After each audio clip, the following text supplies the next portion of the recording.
सभी छोटे बड़े श्रोताओं को सुनीता भटनागर का प्यार भरा नमस्कार। ऑडियो स्टोरीज के हमारे चैनल कहानी जगत में आप सभी का स्वागत है। हिंदी कहानियों की श्रृंखला में आइए आज सुनते हैं मनीषा कुलश्रेष्ठ जी द्वारा रचित कहानी गंधर्व गाथा। कहीं पढ़ा था, कहाँ यह तो ठीक से याद नहीं, कि चेतन के लिए थोड़ा भी बहुत है और जड़ के लिए बहुत भी कुछ नहीं। उस दोपहर में जो कुछ थोड़ा सा था वह मेरे सजग अवचेतन के लिए बहुत साबित हुआ। उस दोपहर में ऐसा क्या था? एक बेहद उदास दोपहर थी वह, बमुश्किल बीतती। एक मरते झरते दिन की ठिठकी सी गर्म दोपहर। याद रखने जैसा कम अज कम उस पल तो कुछ नहीं लगा था। साल दर साल हजारों अरचनात्मक सुप्त दोपहरों की सी ही एक दोपहर थी वह। हैरानी की बात तो यह है कि एक ही पैटर्न की बनी दो पेंटिंगों की तरह वह हम दोनों के मन में दूर दूर टंगी रही। अरसे तक बहुत चमकीली याद की तरह तो नहीं, मगर अवचेतन में एक गर्द भरे सेलोफेन पेपर से ढकी पेंटिंग सी कुछ कुछ। वह दोपहर दांत में फंसे रेशे सी लंबे वक्त तक फंसी रही, फिर आदत बन गई। या यूं कहें कि वह दोपहर एक पीड़ा भरी उसाद सी फेफड़ों में देर तक बनी रही, फिर निश्वास के साथ स्वतः ही निकल गई। एक उनींदी दोपहर जिसमें जीवन की एक जरूरी करवट अनजाने ही छूट गई थी। एक धूल भरी दरी सी दोपहर जिसे शाम ढलने से पहले लपेट दिया गया हो। एक शरणार्थी दोपहर जिस पर बबूल के पीले फूलों के पीछे झांकते कांटों की छाया लगातार पड़ रही थी। मैं तो इतना जानती हूँ कि जब उस दोपहर को मैंने सरकाया था बासी अखबार की तरह बाकी पुरानी दोपहरों के बासी बंडल में, तो वह एकदम निस्तेज थी। वह दोपहर होंठ भींचे अपनी कोख में कितना कुछ रखी थी, उस पल किसे पता था? किसे पता था गर्द भरे सेलोफेन के नीचे से जो पेंटिंग निकलेगी उसके रंग रखे रखे इतने गाढ़े और चमकीले होंगे? किसे पता था उस धूसर दरी में 20 बरसों तक लिपटी एक नन्ही अनकही चाह सोती रह गई होगी और अचानक एक परिपक्व और जिरह को आतुर प्रेम बनकर सामने आ खड़ी होगी और रह रहकर सवाल दर सवाल पूछे जाएगी। यह भी कहाँ पता था कि उस बासी अखबार सी दोपहर में एक चौंकाऊ खबर बंद होगी। मैं अनजान थी कि उस दोपहर के आंगन में एक शर्मीला पारिजात झड़ता रहा था, इस खुली बेबाक दुनिया से झिझकता सा। देखो ना, आज अचानक मई की वह दोपहर एक कोयल की तरह दिसंबर की इस खासी ठंडी सुबह में सामने ठिठुरते पीपल की फुनगी पर आ बैठी है और बेमौसम कूके जा रही है। मैं स्मृतियों के बीहड़ के इस पार हूँ, मुझे जरा भी अंदाज नहीं है नियति के शतरंज का। बस इतना पता है कि वह शातिर खिलाड़ी है। मेरे सामने पसरा है स्मृतियों का धुंधलाता बीहड़।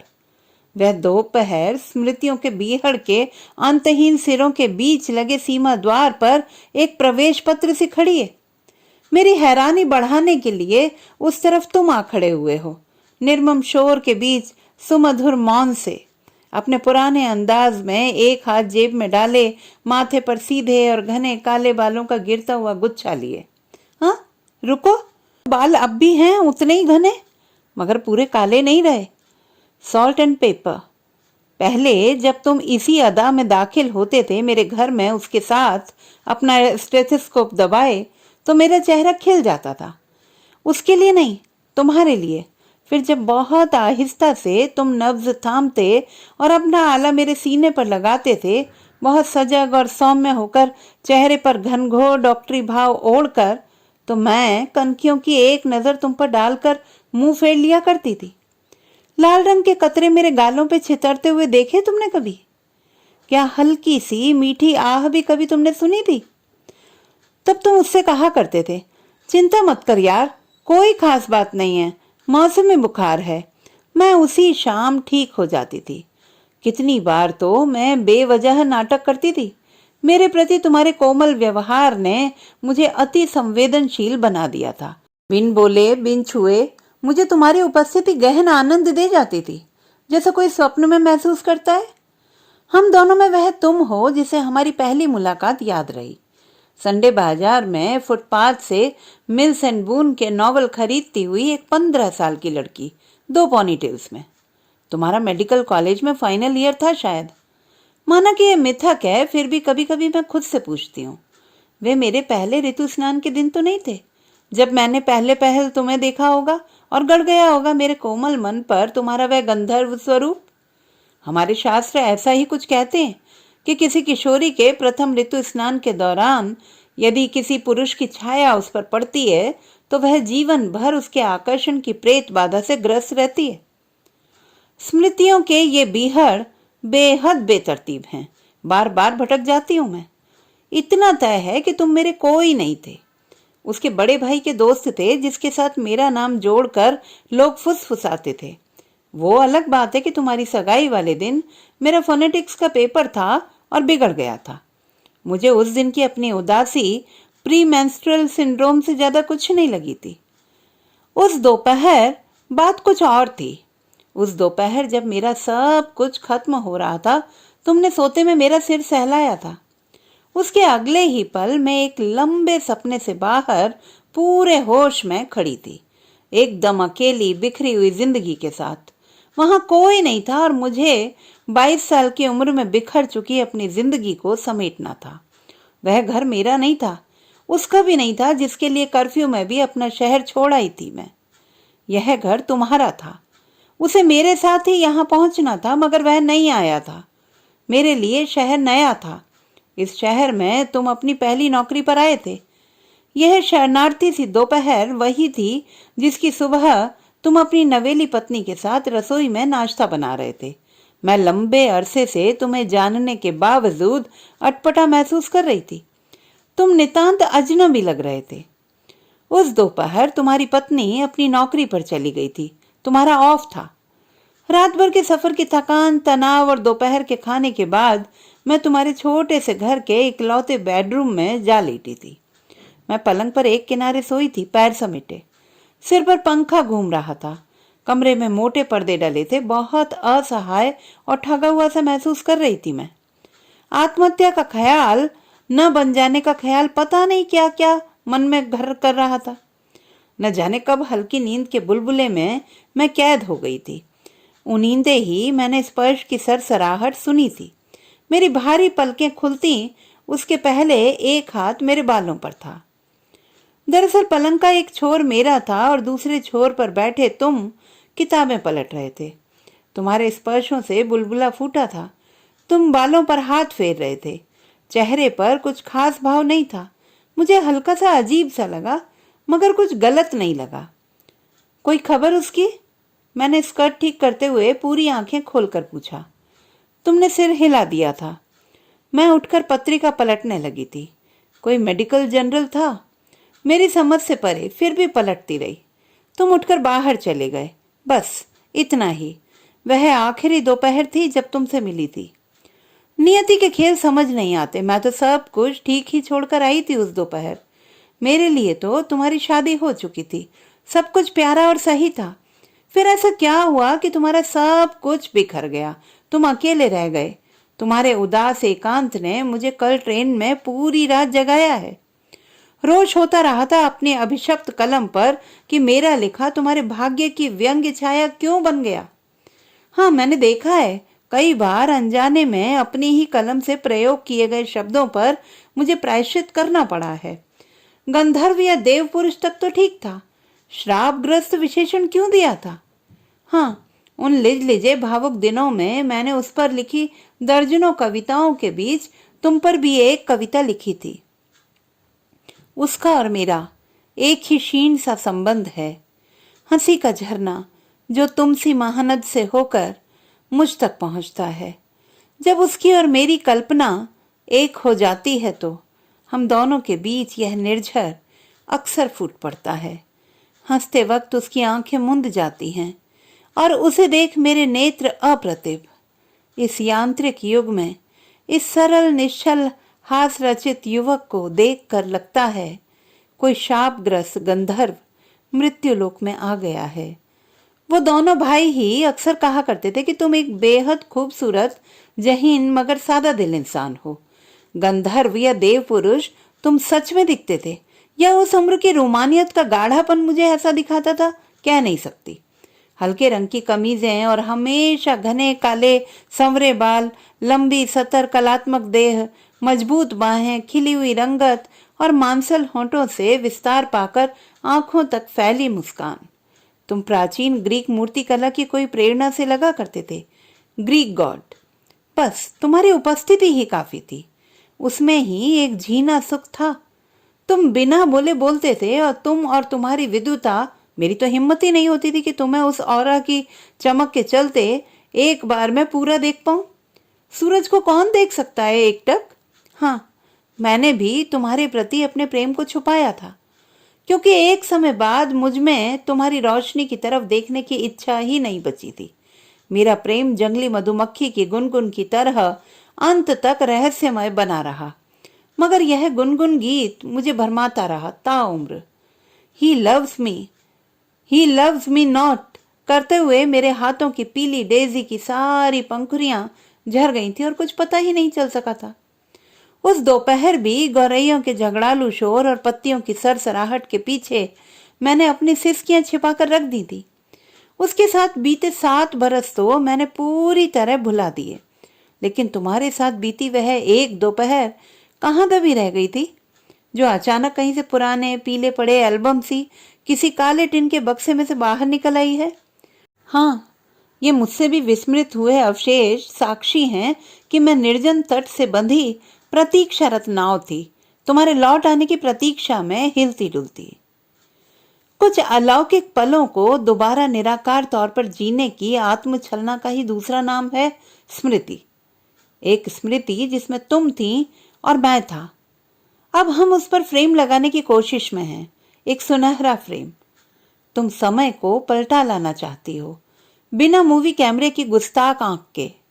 फागुन और चैत के संक्रमण काल की ठंडी गर्म हवा अब तक हमारी यादों में बह रही है, जबकि पटरियों के उस पार की जंगली घास दिसंबर की सुबह के कोहरे में डूबी है।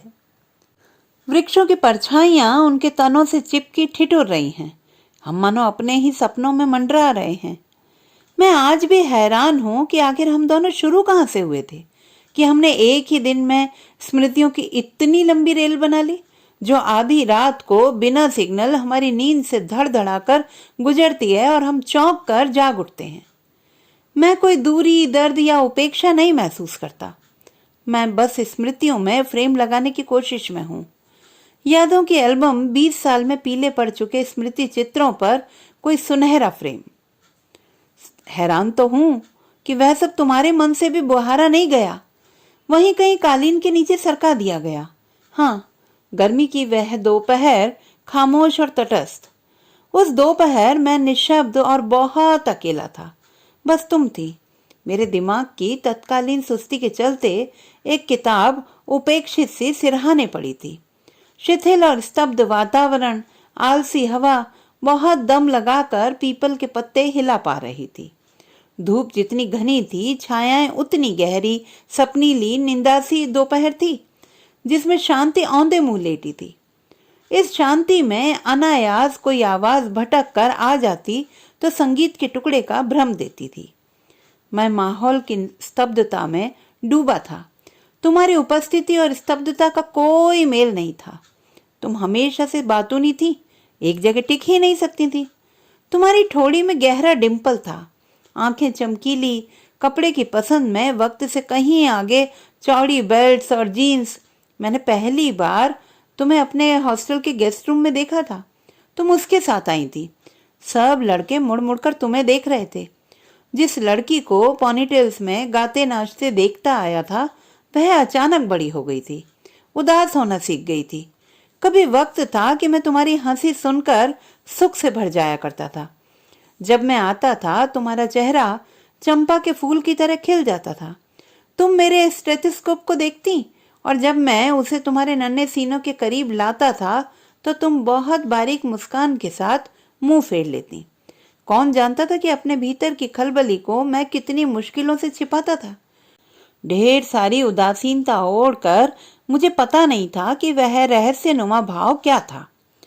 मैं अपने मन में धुंधले तौर पर भी यह स्वीकार नहीं कर पाता था कि यह परस्पर प्रेम है, क्योंकि तुम तो उसके। यकीन मानो, उस दोपहर तुम्हारा उत्साह चुका हुआ था। मैं जिसे जानता था, जिसे कहीं भीतर पसंद करता था, वह लड़की उदास मुद्रा में मेरी बगल में उधर मुंह करके लेटी थी, ताजा नहाई हुई, नम, पैर मोड़े, स्कर्टों को टखनों तक खींच कर ढके हुए, एकदम मेरे बगल में, सांसों की लहरों में हल्के हल्के तैरती सी। पंखे की हवा से हिलते पर्दे को छकाकर भीतर घुसाए धूप के शैतान टुकड़े तुम्हारे गाल और गर्दन की सुनहरी जिल्द पर खेल रहे थे। उसी पल तुम्हारी काली टी शर्ट कमर से थोड़ा उठ गई थी। क्यूपिड के धनुष का कोई मांसल चाप बनता हुआ मिट गया था तुम्हारी करवट में। तुम्हारी स्कर्ट की तरफ देखे बिना ही मैं उत्तेजना महसूस कर रहा था। मुझे उस दोपहर पाब्लो नेरुदा की कविता नेकेड याद आ गई। Naked, you are simple as a hand, smooth earthy, small transparent, round. You have moon lines and apple paths. Naked you are, slender as a wheat. Naked Cuban blue midnight is your color. Naked I trace the stars and vines in your hair. Naked you are spacious and yellow as a summer's wholeness in golden church. मैं जानता था तुम सोई नहीं हो, तुम्हारा मन उदास है। तुम चंपा के मुरझाए फूल की तरह उस दोपहर मेरे पलंग पर पड़ी थी। मन किया कि जगाकर बातें करूं या सहला दूं प्यार से। सहलाने का ख्याल कूद कर फेंस पार कर गया। मन किया कि सीधे तुम्हें सीने से लगा कर पूछूं कि इतनी उदास क्यों हो। फिर हल्की उत्तेजना तारी होने लगी। एकाएक लगा कि हौले से अपनी तरफ पलटा लूं। एक हल्की आंच में मन से होकर देह की कोर सुलगने लगी। मैं तुम्हें छूना चाहता था, पूछना चाहता था, कुछ ऐसा करना चाहता था जो कि मुझे खुद अस्पष्ट था। मुझे नहीं पता मैंने तुम्हें छुआ कि नहीं। मेरे ख्याल से उस दोपहर में मैंने तुम्हें नहीं छुआ था। तुम कहती हो हल्का सा बालों को छुआ था। जो भी हो, तुमने अपनी दूध धुली कुंवारी आंखों से मुझे जरूर पलट कर देखा था। ढेर सारे सवाल उफन रहे थे वहां। फिर अपनी आंखों को लंबी लंबी बाहों से ढक लिया था। मैं आतंकित हो गया था। शायद अविवाहित लड़कियां अपनी वर्जिनिटी को लेकर बहुत सजग होती हैं। मैं तुम्हें बिन छुए प्रेम मन में कहीं कोने में जल्दी से बुहार कर चुपचाप वहां से उठ गया था। मैं उठा था।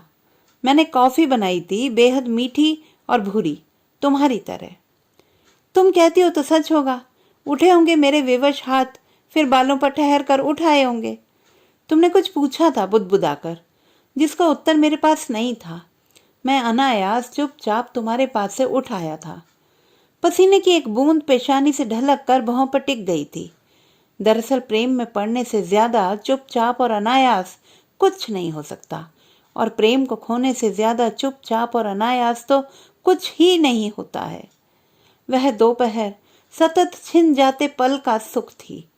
वह अज्ञेय की कविता की सोने की कणी सा पल था, जो अंजलि भर रेत में से धोकर अलग करने की चेष्टा में मुट्ठियों से फिसलकर नदी में जा बहा था। उस दोपहर में आज की पीड़ा का भविष्य फल लिए कोई तोता बैठा था, जो शर्मिंदा हो रहा था अपने उठाए हुए कार्ड पर। उस दोपहर में जो प्रेम, खामोशी और पीड़ा थी, वह जिंदगी भर अवचेतन में बनी रही। तब सोचा ही नहीं था कि कभी दोबारा मिला तो तुमसे क्या कहूंगा। कल रात भर ट्रेन में बस यही सोच पाया कि कहूंगा, हाँ, मैं ही तुम्हारा मौन हूं। वह मौन जिसका मोल हमने 20 साल चुकाया है। वह मौन जो हमारे दिलों में सुषुप्त रहकर भी सांस लेता रहा, बंसी में बजती विलंबित राग भैरवी सा। मैं उस गर्म दोपहर में झुलसी कामना की एक अस्पष्ट संकोची चाह हूं। पृथ्वी पर तुम्हारी अभिशप्त उपस्थिति का एक अवशेष चिन्ह, अकुलाकर यक्ष द्वारा उकेरा गया एक स्वप्न चित्र। मैं तुम्हारा बिन गुनगुनाया लंबा विरह गीत हूं। मैं धूल में खोई हुई एक स्वर्ण दोपहर।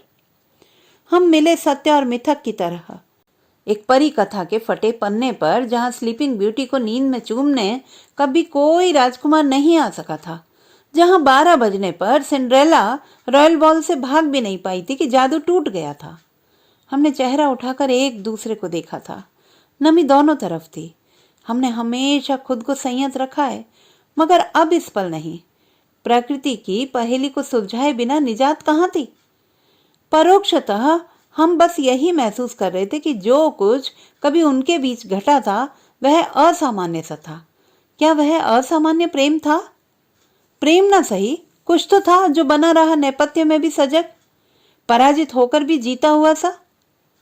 एक छोटे शहर का स्टेशन, आसपास अजनबी लोग।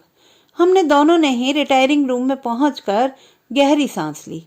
एक बारगी एक दूसरे को देखकर नजरें घुमा ली। वक्त ने दोनों ही को तो थोड़ा सा बदल दिया था, फिर भी बहुत कुछ ऐसा था जो वही था, वैसा का वैसा ही। सवाल होंठों में से, आंखों की कोर से झांक रहे थे। सवालों पर बात आती कैसे?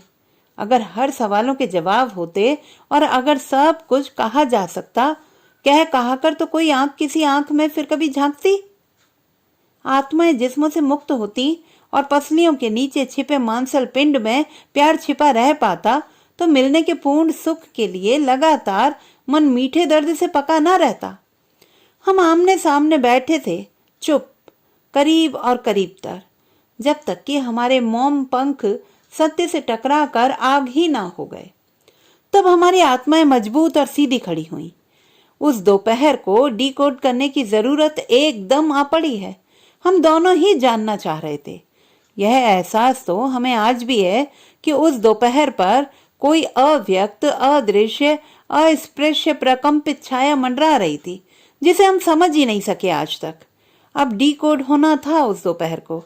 दोनों के मन बुरी तरह धड़क रहे थे, मानो कि किसी धूमकेतु के बरसों बाद लौट आने किसी कोई खगोलीय परिघटना होने को थी। मैं फुसफुसाई थी, sweet afternoon love, sweet brown love, tender passionate love, speechless love. वह गुनगुनाया था। लव इन आफ्टरनून तो आंड्रे हैपबर्न और गैरी कपूर की फिल्म थी, मगर ये पंक्तियां तो मिल्स एंड बून सीरीज के एक novel lovers in the afternoon की हैं। हाँ, उस फिल्म में एक डायलॉग था, love is a game any number can play specially in afternoon. एक बार मैं आपके घर आई थी, ठहरी थी दोपहर भर। याद नहीं? याद है, तुमने गहरी नीली डेनिम की स्कर्ट पहनी थी, काला टॉप। इतना तो मुझे याद नहीं। यह याद है कि आपकी नई शादी हुई थी। नाश्ते के वक्त डाइनिंग टेबल पर खिड़की में लगे बुलबुल के घोंसले को लेकर आप अपनी बीवी से बहस कर रहे थे। वह घोंसला वह हटा देना चाहती थी और आप उसे सहेजना चाहते थे। उसमें अंडे थे। यह मुझे याद नहीं। यह याद है कि उस दोपहर मेरा ऑफ था। तुम थककर गहरी नींद सो रही थी। गहरी नींद तो नहीं सो रही थी। मुझे याद है आपने मेरे बालों में हाथ फेरा था, ममता से। क्या हुआ? ऐसा किया था मैंने? वह हैरान था कि शर्मिंदा, समझ नहीं आया। फिर एक चुप्पी बनी रही हमारे बीच। वह दोपहर तुम्हें खूब याद रही। वह चुप्पी तोड़ने को हंसा, एक हारी हुई कमजोर हंसी। आपको नहीं रही? बखूबी। क्या सच में ऐसा हुआ था कि मैंने तुम्हारे बाल या चेहरे को छुआ था? हाँ, इसमें हैरान होने की क्या बात है? तरस आ रहा था आपको? तरस? तरस नहीं, कामना थी वह। उसकी आवाज बहुत धीमी थी, मगर शब्द तराशे हुए, अलग अलग। मुझे लगा कि शायद तुम भी। इतनी हताशा और उदासी में कोई कामना कैसे जाग सकती है?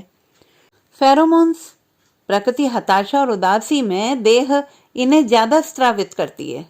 हम दोनों ने अपने मन पर टंगी उस जुड़वा और एक ही पैटर्न की पेंटिंग का सेलोफेन पेपर हटाया। कामना के शोक रंगों के गहरे स्ट्रोक वहां थे। हाँ, ये सच था। यही सच उस दोपहर को चमकाता रहा। बनी रही थी मन के तहखानों में कोई प्रेत कामना। और क्या? कुछ सुनाओ, तुम सुनाओ। मैं तो सब ठीक ही छोड़कर आई थी। फिर उस रोज तुम्हारी पत्नी के साथ तुम्हारी शादी के एल्बम देखे थे। एक फोटो में तुम एक पटे पर पजामे और बनियान में बैठे थे, मुस्कुराते हुए, रस्म की हल्दी से पीले और बेहद बेहद खुश।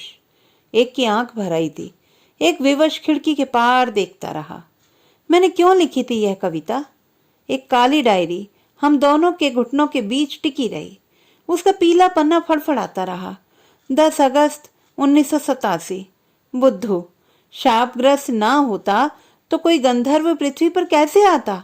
हम दोनों हंस दिए। तुमने यह कविता मुझे पहले क्यों नहीं दिखाई? मुझे तुम्हारे चेहरे से यह सब कभी लगा ही नहीं। बस इतना लगा कि तुम मेरे आने से खुश होती थी।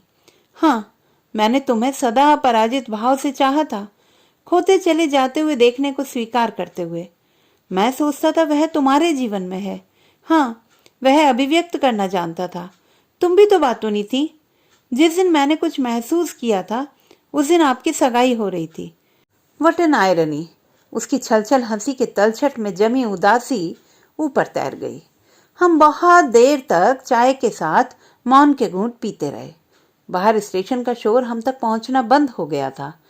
हमारे मन एक दूसरे में मगन कोई निशब्द रोमानी खेल खेल रहे थे। हालांकि हमारे दिमाग इस खेल को वहीं खत्म करने की चेतावनी बार बार दे रहे थे, लेकिन न जाने कैसा प्रलोभन था कि हाथ आई बाजी हम में से कोई खाली नहीं जाने देना चाहता था। रिटायरिंग रूम की हर दूसरी चीज, प्रकाश, लोगों की फिसलती नजरें, बाहर का शोर, सब हमारे लिए निराकार झुटपुटे में बदल गया था। हम ऐसी तंद्रा में थे कि हमें न कुछ सुनाई दे रहा था न दिखाई। यह बहुत ट्रेजिक है क्या, किसी को खोते हुए देखना जिसे तुम प्यार करते हो। भीषण दुखांतिका तो तब है जब उसे पता ही ना हो कि तुम उसे प्यार करते हो, जबकि इस दुष्ट दुनिया में जहां प्रेम बमुश्किल मिलता हो। ऐसा नहीं है। बातों के बीच की चुप्पियों में, हंसी में टूटकर अनसुनी रह गई कराहों में मैंने इसे पाया है। फिर भी वो सरल और सार्वकालिक 3 शब्द कभी फेल नहीं होते प्रेम को अभिव्यक्त करने में। वही एक बात जो हर एक ने बहुत बार कही सुनी है इस संसार में, क्या हुआ जो हमारे बीच हर बार कही जाने से छूट गई? तुम्हारे जिक्र में एक खुशबू हमेशा रही है। मैंने अपने पैर स्टूल पर फैला दिए। उसने उन्हें थामते हुए कहा, लाओ तुम्हारे पैर दबा दूं? क्यों? दुख रहे होंगे। तुम्हें कैसे पता? पिछले 20 सालों तुम भी तो बेतहाशा भागी हो अपने सपनों के पीछे। हम स्मृतियों के बीहड़ के आर पार खड़े थे। बीच में दिसंबर की सुबह का घना कोहरा था और हम अपने अपने हाथों में उस दोपहर का सुनहरा प्रवेश पत्र लिए खड़े थे। रिटायरिंग रूम में कोहरे को धोखा देकर हल्की धूप चली आई थी। हमने वहां लगी घड़ी को गौर से देखा। मन की सतह पर असमंजस गाढ़ा गाढ़ा जमा था। अभी जाना ही कितना है, अभी देखा ही क्या है? बस उतना ही तो जो सतह पर तैरता है या जो परछाइयों पर ठहरता है। जो परछाइयों में घुला होता है वह देखा, और वह जो उस दोपहर हम दोनों के देखने से चूक गया। तो दोस्तों, ये थी हमारी आज की कहानी। आपको कैसी लगी कमेंट बॉक्स में लिखना ना भूलें। चैनल को सब्सक्राइब करें, लाइक करें और मित्रों के साथ शेयर करें।